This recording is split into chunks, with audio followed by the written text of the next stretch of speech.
దేవరకొండ గ్రామాన్ని మీరు జ్ఞాపకం చేసుకొని మరి ఈ స్థలం నుండి స్వార్థ ప్రకటించడానికి కొరకు సమయాన్ని అనుకూలపరిచినందుకు స్తోత్రం. ఉదయకాలం రాజు మా కొరకు సెలవు వేయబడి మరణించి సమాచారం తిరిగి లేచిన ప్రభువును సెలవు వేయబడిన క్రీస్తును ప్రకటించటకు మాకు ఇచ్చినటువంటి ఆధిక్యత కొరకు స్తోత్రం.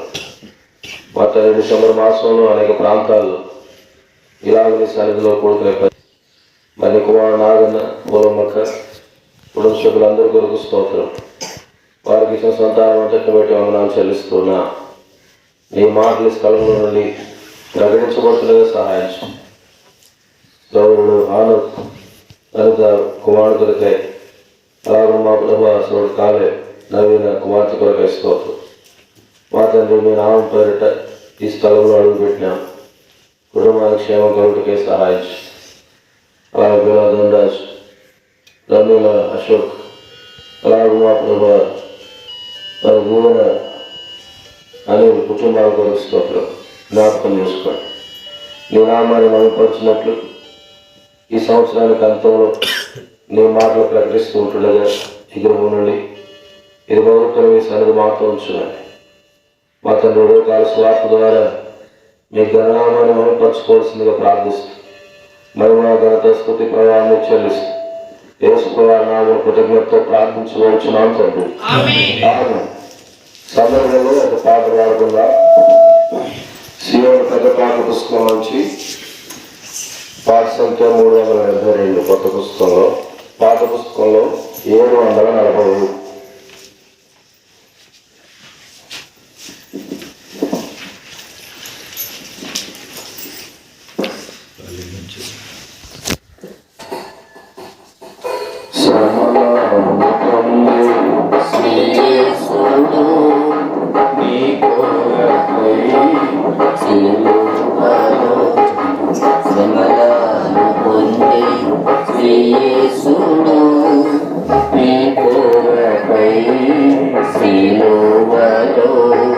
స్వదేవుడు ప్రేమించే శత్రువైన నిన్ను పూరస్తుడవైన నీ ఎడదయ చూపించే స్వదేవుడు ప్రేమించే శత్రువైన నిన్ను పూరస్తుడవైన నీ ఎడదయ చూపించే వహించే నీ శాపం భరించే నీ పాపం భరించే నీ శాపం భరించే నీ పాపం నీ మనసు మార్చుకొనినా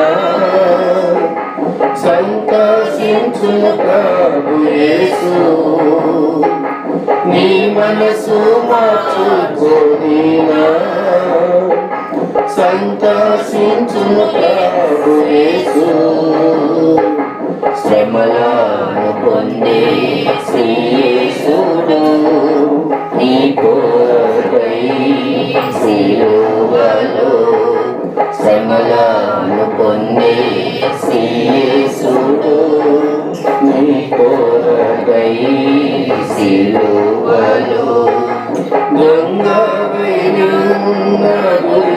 దుర్గంబులెన్నున్న దోషముల క్షమించు తన సిలువ రక్తముతో దొంగవై నీవున్న దోషములెన్నున్న దోషముల క్షమించు తన సిలువ రక్తముతో తెరచునుగా నీ కొరకు పరలోక ద్వారము తెరచునుగా నీ కొరకు పరలోక ద్వారము నెమ్మదినిచ్చును నీకు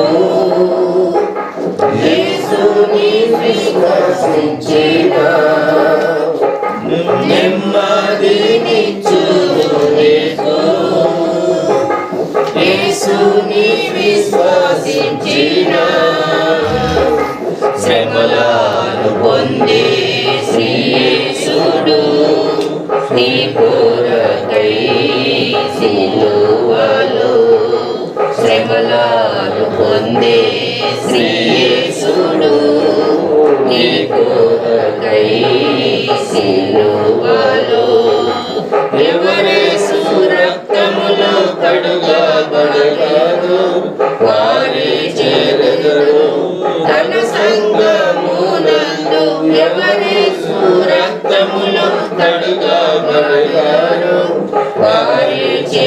అందరూ తన సంగమునందు అంగీకరించు యేసుని నీవు అంగీకరించు యేసుని నీవు కలిగించు నీకు తృప్తిని నేడే నీ వాయును వేడు కలిగించు నీకు తృప్తిని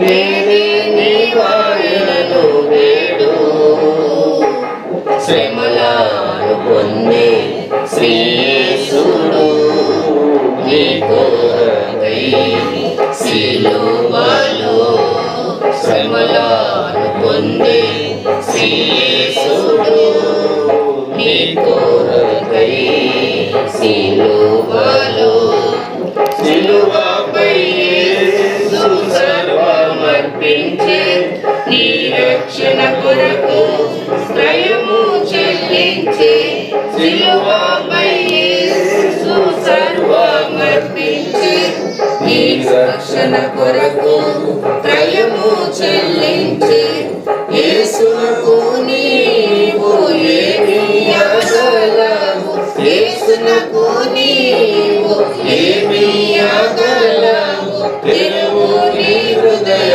ద్వారమును నేనే ప్రవేశించును తాను తెరువు నీ హృదయ ద్వారమును నేనే ప్రవేశించును తాను శ్రమలను పొంది శ్రీ యేసుడు నీ కొరకై సిలువలో శ్రమలను పొంది శ్రీ యేసుడు నీ కొరకై సిలువలో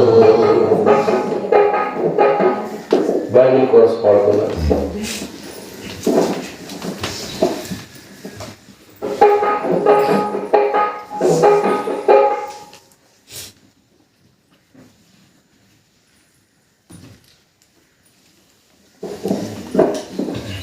పొద్దున ఎంతమంది లేకుండా ఇంత పొద్దున లేకుండా కష్టం అంటారు. సరే, ఉదయకాలం 5 చాప్టర్స్ చదివి వచ్చారు. అర్థమైంది. ఉదయం బైబిల్ చదివింది బయటికి వచ్చేదిలే, మొఖం చూసేదిలే ఎవరిది. ప్రభు సన్నిధిలో ప్రార్థన చేయాలా, ప్రభుని ఆరాధించాలా, బైబిల్ చదవాలా, తర్వాత ముందు బయటికి రావాలి. ఎంతలా బిజీ ఉండాలి. ముందు ఆయన సమయం ఆయనకి ఇవ్వాల్సిందే, తర్వాత బయటికి రావాలి. మనోడు కొంతమంది చలి కదా పాపం ఇబ్బంది, ముందు లేయటం కష్టం. అసలే మూలిక నాకు మీరు తాటికాయ కూడా టికేంద్ర నాయన అన్నట్టుంటుంది. కానీ మనకు దేవుడు మంచి తరుణం ఇచ్చినాడు సువార్త ప్రకటించడానికి. కాబట్టి ముందుగా సిద్ధపడి ఉండాలి. ముందుగా ఏం చేయాలా? కరెక్ట్గా 5:30 కంటే నువ్వు 5 గంటలు చేసినా ఒక అరగంట సేపు ప్రభుత్వ హ్యాపీగా గడపవచ్చు. అది కాబట్టి అట్లా అలవాటు చేసుకోవాలి. బైబిల్ చదవకుండా ఎక్కడికి రాకూడదు, ఎవరితో మాట్లాడకూడదు. మొదటి ప్రభు యొక్క స్వరాన్ని వినేది అలవాటు చేసుకోవాలి. మంచిది. దేవుని వాక్యం వినడానికి ముందు బైబిల్ గ్రంథం పైకెత్తి బైబిల్ కొలుసు పాడుకుంటాం.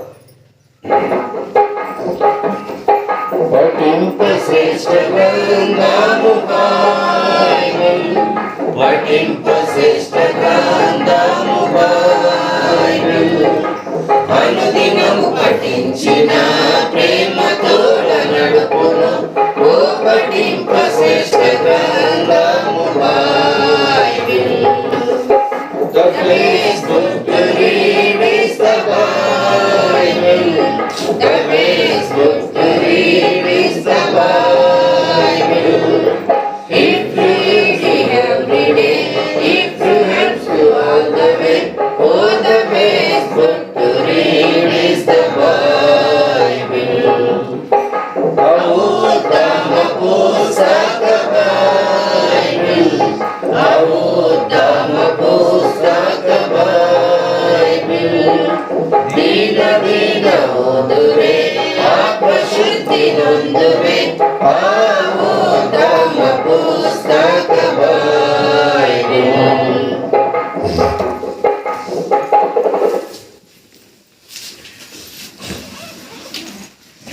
మంచిది. ఉదయకాలం మన ధ్యానం కొరకు లూకా సువార్త మొదటి అధ్యాయం. లూకా సువార్త మొదటి అధ్యాయము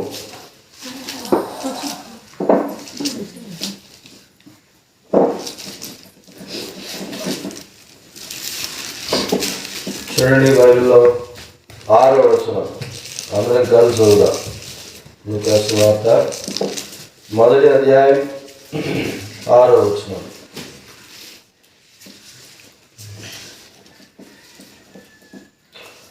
చదవండి. ఆజ్ఞ చొప్పునను న్యాయవిధుల చొప్పునను నిరపరాధులుగా నడుచుకొనుచు దేవుని దృష్టికి నీతిమంతులై ప్రార్థన చేస్తాం. నమ్మకమైన పరిశుద్ధ దేవ, సర్వాధికారి, ప్రార్థన ఆలకించి జవాబు చేసు క్రీస్తు ప్రభువు నామమున ఉదయకాలం నీ పరిశుద్ధ సన్నిధికి సాగిలపడుతున్నా ప్రభా. మరి ఉదయకాల సువార్తలో మా ప్రభా మీరు చేసిన సహాయం కొరకు స్తోత్రం. నీ మాటల సందర్భంగా మా కొరకు దయచేయము, మాతో మాట్లాడు. మీరు ఉద్దేశించినది ఏది మా జీవితంలో ఎన్నడూ నిష్ఫలం కాలేదు. ఉదయకాలం నిస్వార్థకే సహాయం చేయండి. సమయాన్ని స్వాధీనపరచుకోవాల్సిందిగా ప్రార్థన చేస్తూ మహిమ ఘనత స్తుతి ప్రభావం మీకు చెల్లిస్తూ యేసు ప్రభువు నామం పేరిట కృతజ్ఞతతో ప్రార్థించి వేడుచున్నాం తండ్రి. చదువుబడిన వాక్య భాగంలో ఇద్దరు వ్యక్తులు మనకు కనబడుతున్నారు.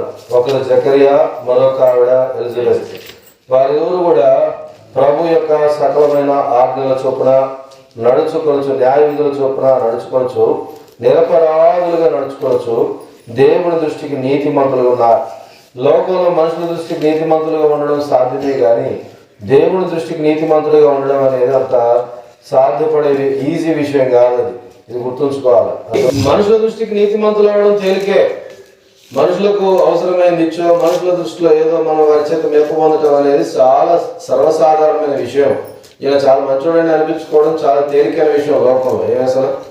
కానీ దేవుని చేత నీతిమంతుడు అనిపించుకోవడం కష్టం. ఎందుకు కష్టం?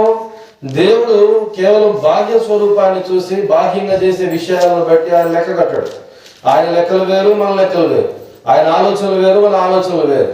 యెషయా గ్రంథం 55:8 అంటాడు కదా, మీ తలంపులకు నా తలంపులు, మీ మార్గాలకు నా మార్గాలు భూమికి ఆకాశం ఎంత ఉన్నతంగా ఉందో అంత ఉన్నతంగా ఉన్నాయి. అందుకేమంటాడంటే దుష్టులు తమ తలంపులు మానాలా, భక్తిహీనులు తమ మార్గాలు విడవాలా అంటాడు. ఆయన దేవుడు, వారు దేవుని వైపు తిరిగితే ఆయన వారిని బహుగా క్షమిస్తాడని ఉంది. బహుగా ఆయన ఏం చేస్తారంటే ఇక్కడ ఈ ఇద్దరు మనుషులు భార్యాభర్తలు అన్నమాట, జకరియా ఎలిజబెత్లు. వారి కుటుంబ జీవితం ఎంత చక్కగా ఉందంటే వారికి సంతానం లేదు కానీ వారి దేవుని దృష్టి ఎట్లున్నారు? నీతిమంతులుగా ఉన్నారు. వారి జీవితాన్ని, వారి భక్తి జీవితాన్ని దేవుడు అంగీకరించినాడు. చూడండి ఎంత శ్రేష్టమైన మాటలు కదా.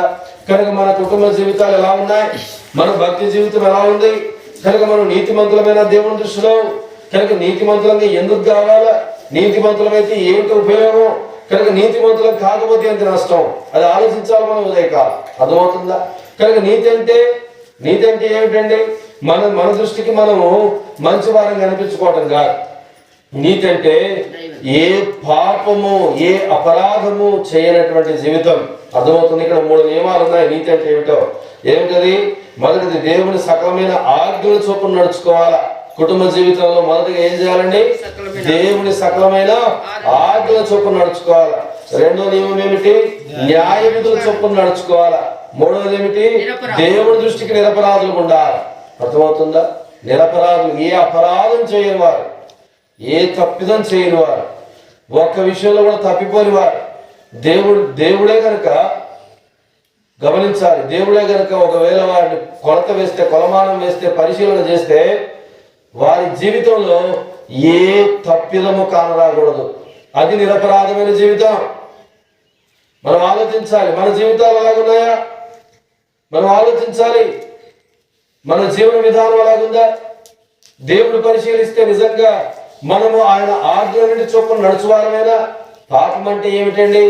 ఆజ్ఞ అతిక్రమమే పాపం. దేవుని మాట వినకపోవడమే పాపం. మరేదో మనం చేయక్కర్లేదు ప్రియులారా. దేవుడు వద్దన దాన్ని చేయటం, చేయమన్న దాన్ని చేయకపోవడమే పాపం. కాబట్టి ఉదయకాలం ఆలోచించాలి. దేవుడి ఆజ్ఞ అతిక్రమించే మానవుడు పాపంలో పడ్డాడు. అవిధేయత చూపే మనుషుడు పాపానికి దాసుడు అయ్యాడు.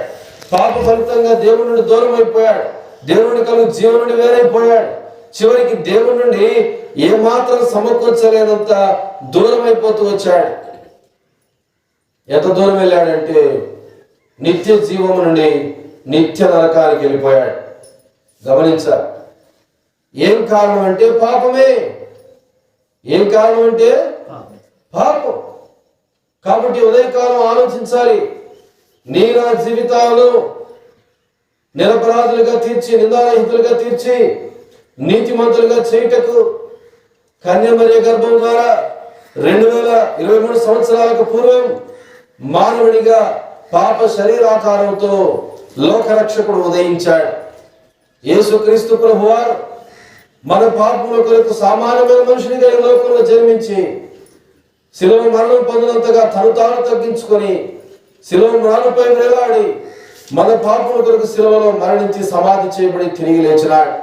ప్రపంచానికి నడిపొట్టున పాలస్తీనా దేశంలో గోల్గొతా కొండపై కల్వరి శిలువ మీద 3 మేకులతో అర్ధనగ్నంగా ఆకాశానికి భూమికి మధ్య తన దేహాన్ని వేలాడగట్టి తన రక్తానంతా చెందించి చివరికి తన దేహంలో ఉన్నటువంటి నీటిని కూడా కార్చినాడు.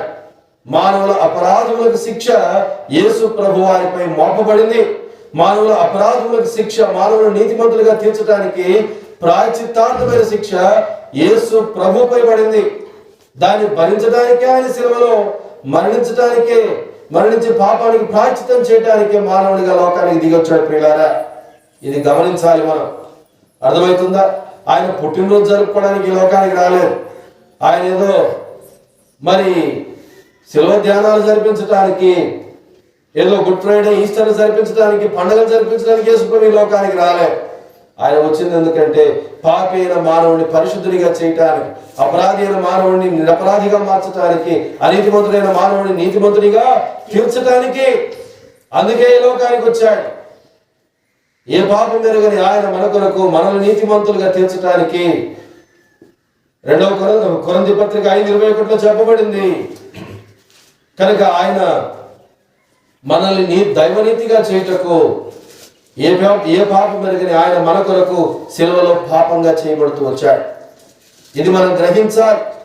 కనుక ఏ వ్యక్తి అయినా యేసయ్యా పాపిని క్షమించు, నేను పాపినయ్యా నన్ను క్షమించు, అపరాధినయ్యా క్షమించు, నన్ను నీతిగా తీర్చు, నా కొరకు శిలువలో రక్తం చెందించామంటే నేను విన్నాను, నేను విశ్వసిస్తున్నాను, నన్ను క్షమించు ప్రభువా అని కనుక విశ్వాసంతో అడిగితే, నిజమైన పశ్చాత్తాపంతో అడిగితే ఈ దినమే ఈ క్షణమందే యేసు ప్రభువా ఆ వ్యక్తిని క్షమించి నీతిగా తీర్చడానికి శక్తివంతుడు. అర్థమవుతుందా? ఆయన నీతిగా తీర్చడానికి సిద్ధంగా ఉన్నాడు. నువ్వెంత ఘోర పాపివైనా ఆయన క్షమించడానికి సిద్ధం. ఎంత ఘోర పాపములనైనా క్షమించునురా, ఎంత ఘోర పాపములనైనా క్షమించునురా, పాప భారము దొరారా, పాదములపై బడరా, పాప భారము దొరారా, పాదములపై బడరా, పాపుల రక్షకుడేసు, పాపుల రక్షకుడేసు, తప్పక నిన్ను రక్షించు, తప్పక నిన్ను రక్షించు. ప్రేమామృతధారలు చిందిన మన యేసుకు సమమెవరు, ప్రేమామృతధారలు చిందిన మన యేసుకు సమమెవరు. పిల్లలు విన్నారా? ఎంత ఘోర పాపాత్ములైనా సరే యేసయ్య క్షమించుటకు సిద్ధం. ఈ ఉదయకాలంలో క్షమాపణ కొరకు వేడుకుంటే, పశ్చాత్తాపడితే ప్రభు నిన్ను క్షమిస్తాడు. యేసునందు శ్వాసం ఉంచితే నీవు రక్షించబడతావు, నీతిగా తీర్చబడతావు, నీ ఇంటి వారు కూడా రక్షణ పొందుతారు. ఇది దేవుని వాగ్దానం. ప్రియుడా, నాలో పాపం లేదని చెప్పగలిగే ధైర్యం ఎవరికి లేదు ప్రపంచంలో. నేను పాపము లేని నిర్దోషి లేని చెప్పే ధైర్యం చెప్పే నాకు వినే నీకు ఎవ్వరికిలా. బైబిల్ గ్రంథంలో ఒక దైవజనుడు ఉన్నాడు, ఆయన అంటున్నాడు, పాపంలోనే ప్రధానుడు అంటున్నాడు. పాపంలో ఎవరట? ఆయన ధర్మశాస్త్రం విషయంలో నిష్ఠ కలిగిన వాడు. ధర్మశాస్త్రమే ఆయన నేరారోపణ చేయదు. అట్లాంటి వ్యక్తి పాపంలోనే ప్రధానుడు అంటుంటే ఇక మన సంగతి ఏమిటి? కాబట్టి ఈ దినం నీవు ఎవరైనా సరే యేసయ్యా పాపని క్షమించంటే నేను నిర్దోషిగా తీర్చి నీతిగా తీరుస్తాడు. యేసు రక్తం ప్రతి పాపం నిన్ను కడిగి నీతిమంతునిగా తీరుస్తుంది. ప్రియుడా, అది తప్ప వేరే మార్గం లేదు నీకు. బట్టలు మురికాయనుకో సరుకు పెట్టి ఉతుక్కుంటాం, ఏమండి? చేతులు మురికాయనుకో సబ్బుతో కడుక్కుంటాం. ఇప్పుడు ఆత్మ మురికైంది, దేనితో నీతిగా తీర్చుకోగలవు, దేనితో కడుక్కోగలవు? యేసు రక్తమే ఔషధం, యేసు రక్తమే పాపమునే మురికిని కడిగే సబ్బు. కాబట్టి ఉదయం యేసునందు విశ్వాసం ఉంచు, అప్పుడు నీవు నీ ఇంటి వారు రక్షించబడి నీతిగా తీర్చబడతారు. ఇంతకీ నీతిగా తీర్చబడటం వల్ల ఏంటి ఉపయోగం? అది కూడా మనం తెలుసుకోవాలి. కొన్ని నిమిషాలు దేవుని మాటలు మనం చూద్దాం. సామెతల గ్రంథం చూడండి, నీతిగా తీర్చబడితే ఏమిటి లాభం? 10వ అధ్యాయం 2వ వచనం, సామెతలు 10:2 చదవండి. మొదటిగా, నీతిగా తీర్చబడితే ఏమిటి లాభం? భక్తిహీనుల ధనం వారికి లాభకరం కాదు, నీతి మరణం నుండి రక్షించును. నీతి ఏం చేస్తుందండి? మరణం నుండి రక్షించును. మరణం అంటే మానవుని జీవితంలో పాపం వల్ల వచ్చిన జీవితం మరణం. పాపం వల్ల వచ్చిన జీవితం ఏంటండి? మరణం. మరణం అంటే భౌతిక మరణం కాదు. భౌతికంగా అందరూ చచ్చిపోతారు. దేవుని నుండి కలుగు జీవం నుండి శాశ్వతంగా వేరైపోయేది నిత్య నరకాగ్ని దండన.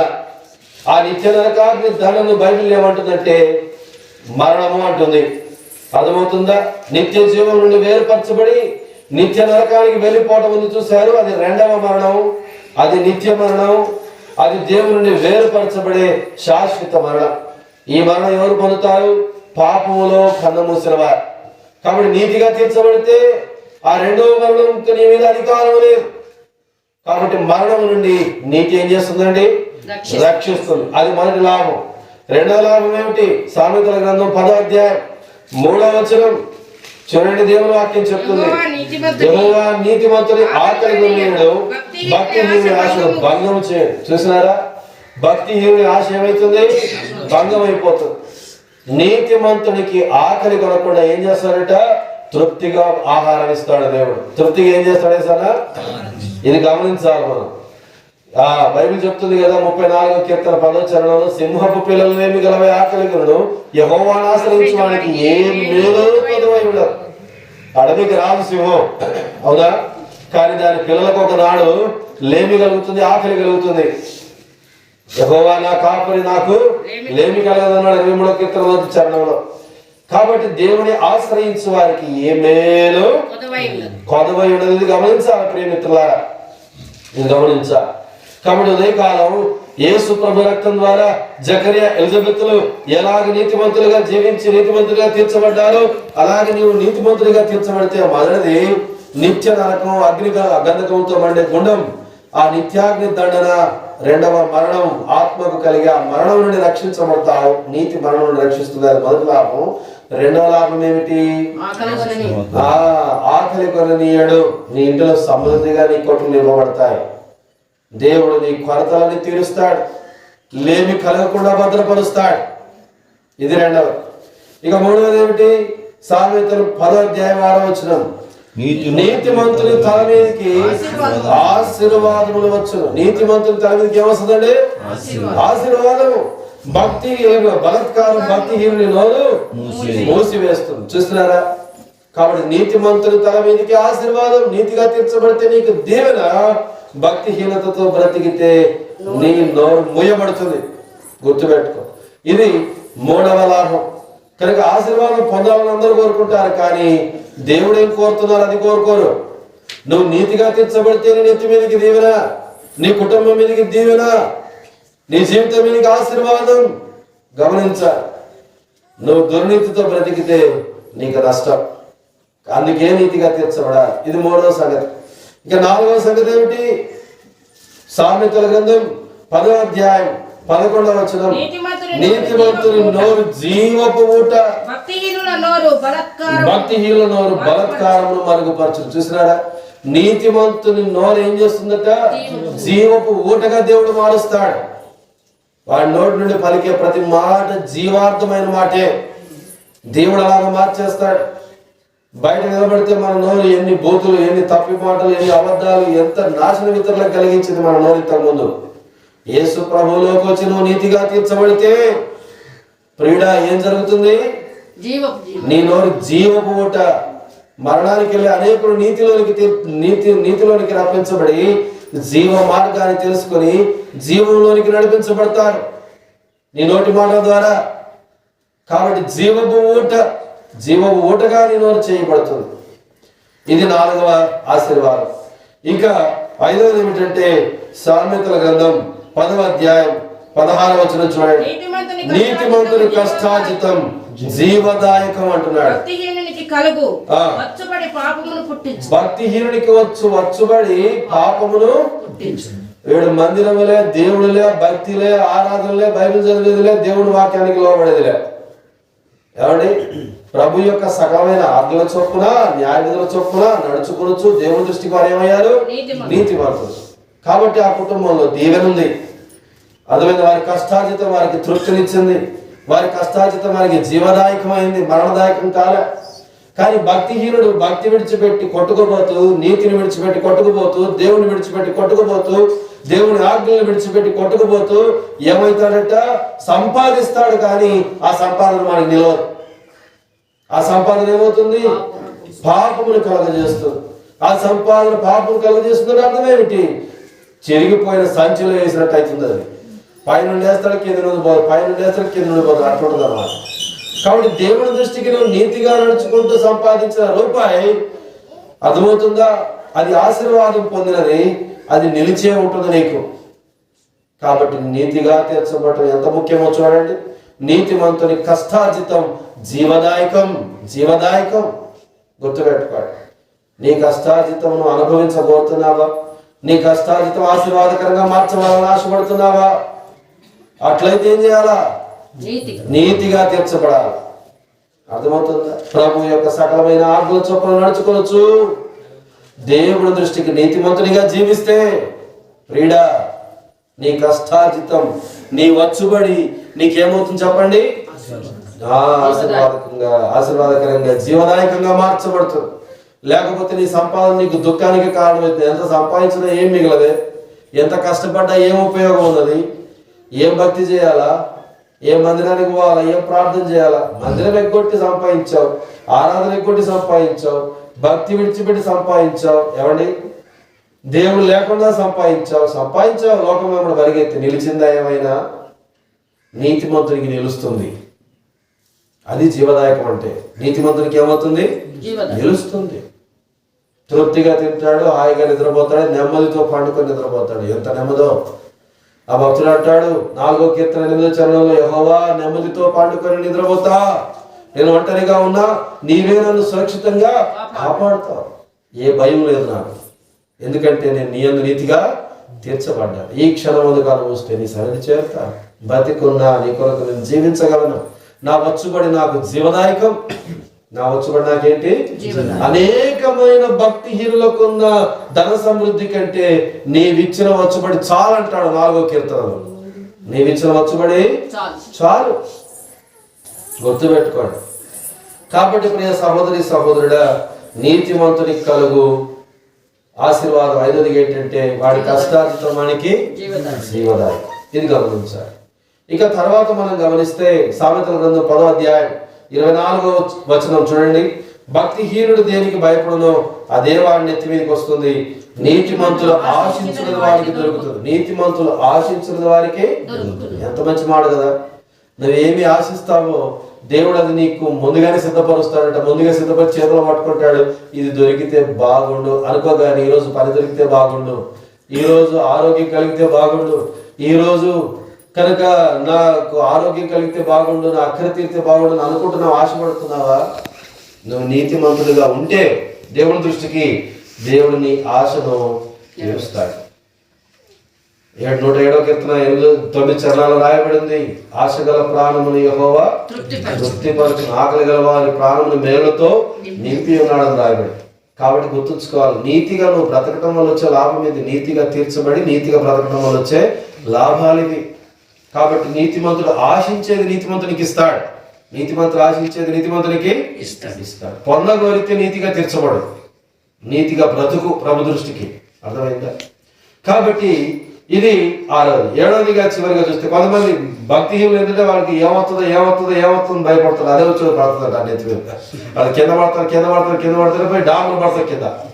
అంతే, నడవలేవు అంటే నడవలేవు. అర్థమవుతుందండి? గుర్తుంచుకోవాలి. నాకు రోగం వస్తుందేమో నేను చస్తానేమో అంటే పుట్టకమంటాం. నువ్వు భయపడద్దు. భయపడటం వల్ల మనిషికి ఊర వస్తుంది, ఏదో వస్తుందన్న భయం నీకు అవసరం లే. దేవుని యందు విశ్వాసం ఉంచితే, దేవుని యందు విశ్వాసం ఉంచి నీతిగా తీర్చబడితే ఏదో వస్తుందన్న భయం నీకు అవసరం లేదు. దేవుడు నీకు భద్రత ఇస్తాడు, గుర్తుపెట్టు. కాబట్టి నీతిమంతులు ఆశించున్నది వారికి దొరుకుతుంది. ఇక 7వది చివరిది, సామెతలు 10:25 చూడండి. సుడిగాలి వీచగా భక్తిహీనుడు లేకపోను, నీతిమంతుడు నిత్యము నిలుచు కట్టడం వలె ఉన్నాడు. నీతిమంతుడు ఎట్టున్నాడట? నిత్యము నిలిచే కట్టడం. ఈ ఉదయకాలం గుర్తుంచుకో, నిత్యము నిలిచే కట్టడంగా మార్చబడాలంటే నీతిగా తీర్చబడాలి ప్రభువులో. అర్థమైందా? కనుక 7 విషయాలు చూసాం. మొదటిది ఏమిటి? నీతిగా తీర్చబడితే మరణం నుండి రక్షిస్తుంది. రెండవది, దేవుడు నిన్ను ఆకలి కొని నేను కడుపు నిండా తృప్తిగా నీ నోరు జీవపుటగా మార్చేస్తాడు. నువ్వు ఎక్కడున్నా ఇతరులను బ్రతికించే వ్యక్తిగా చేస్తాడు. 5వది ఏంటి? నీ కష్టార్జితం నువ్వే తింటావు, ఎవడెత్తుకోబోడు. నీ కష్టార్జితం నీకు మిగిలే ఉంటుంది, నీ కష్టార్జితం జీవదాయకం అవుతుంది, వ్యర్థంగా. తర్వాత 6వది ఏంటి? నీవు ఆశించిన దేవుడు నీకు ఇస్తాడు. నువ్వు ఆశించిన దేవుడు నీకు ఇస్తాడు. నువ్వు ఆశించింది పోగొట్టుకో. 7వది ఏంటి? నిత్యము నిలిచే కట్టడంగా నీ జీవితాన్ని మారుస్తాడు. అందుకే జకరియా ఎలిజబెతులు వారి కుటుంబ జీవితం ఎంత ధన్యకరం అండి. వారి కుటుంబ జీవితం చూడండి, వారు దేవుని దృష్టికి నీతిమంతులైనారు. దేవుని దృష్టికి ఎట్లా నీతిమంతులంగా చూసాం. 3 నియమాలు. 1, దేవుని యొక్క సకలమైన ఆజ్ఞల చొప్పున నడుచుకోవాలా. 2వది, న్యాయ విధుల చొప్పున నడుచుకోవాలా. 3వది, దేవుని దృష్టికి నిరపరాధులు కావాలంటే యేసు రక్తమే మార్గం, వేరే మార్గం లేదు, వేరే అవకాశం లేదు. ఆ రక్తం చెల్లించి మనల్ని నీతిగా తీర్చడానికి, మన పాపానికి ప్రాయశ్చిత్తం చేయడానికి ఈ లోకానికి ఆయన మానవునిగా దిగొచ్చాడు. ప్రియుడ, బర్త్డే జరుపుకోవడానికి. కాబట్టి యేసు ప్రభు నీ హృదయంలో ఉదయించిన దినమే నిజమైన క్రిస్మస్. యేసు ప్రభు నీ హృదయంలోనికి రాకుండా నువ్వు ఎన్ని గుడిసెలేసి, అర్థమవుతుందా? గుడిసెయ్యి, ఆ గుడిసెలో ఒక పశువులు పెట్టు, పశువుల పాటలు వేసుకొని పుట్టాడు సందడి అని చెప్పి నువ్వు ఎదురు, దాని వల్ల ఉపయోగం లేదు. నీ హృదయంలోనికి యేసు ప్రభు రావాలి, అది నిజమైన క్రిస్మస్. అర్థమవుతుందా? ఇంకా యేసు ప్రభు నీ హృదయంలోనికి ఆహ్వానించకపోతే ఈ దినమైన యేసు ప్రభుని ఆహ్వానించు. నీవు నిరపరాధిగా తీర్చబడతావు, నీతిమంతునిగా తీర్చబడతావు. యేసు రక్తం నీ ప్రతి పాపమును కడిగి నీతిగా తీర్చుతుంది. నువ్వు నీతిగా చేయబడితే ఈ 7 ఆశీర్వాదం ఉంది నీకు, నీ కుటుంబానికి. అర్థమవుతుందా? జకరియా ఎలిజబెతుల కుటుంబం అలాగే దీవించబడ్డ కుటుంబం, నీ కుటుంబం అలాగే దీవించబడగోరితే చెప్పండి, ఏం చేయాలా? ప్రభు యొక్క ఆజ్ఞ చొప్పున నడుచుకోవాలా, ప్రభు న్యాయ విధులను అనుసరించాలా. 3వది, దేవుని దృష్టికి నిరపరాధులుగా చేయబడాలి. నిరపరాధులుగా చేయబడాలంటే మార్గం నీ పుణ్యకార్యాలు, భక్తి కార్యాలు కాదు, యేసు రక్తమే. కాబట్టి ఉదయకాలం యేసునందు విశ్వాసం ఉంచు. దేవుడు నిన్ను క్షమిస్తాడు, నీతిగా నిర్దోషిగా తీరుస్తాడు. ఆ తదనంతరం దేవుడి మార్గంలో ఆయన ఆజ్ఞల చొప్పున నడుచుకో. దేవుడు నిన్ను, నీ కుటుంబాన్ని ఈ 7 దేవునితో దీవిస్తాడు. అర్థమవుతుందా? ఏమిటి చెప్పండి ఒకసారి. మరలా నీతి ఏం చేస్తుంది? మరణం నుండి రక్షిస్తుంది. 2వది, నీతి ఏం చేస్తుంది? ఆకలి కొననీయదు. 3వది, నీతి ఏం చేస్తుంది? ఆశీర్వాదం కలిగిస్తుంది కుటుంబానికి. 4వది, నీతి ఏం చేస్తుంది? నీ నోరును జీవకోటగా మారుస్తుంది. 5వది ఏం చేస్తుంది? నీ కష్టార్జితం నీకు మిగిలేలా చేస్తుంది. అర్థమవుతుందా?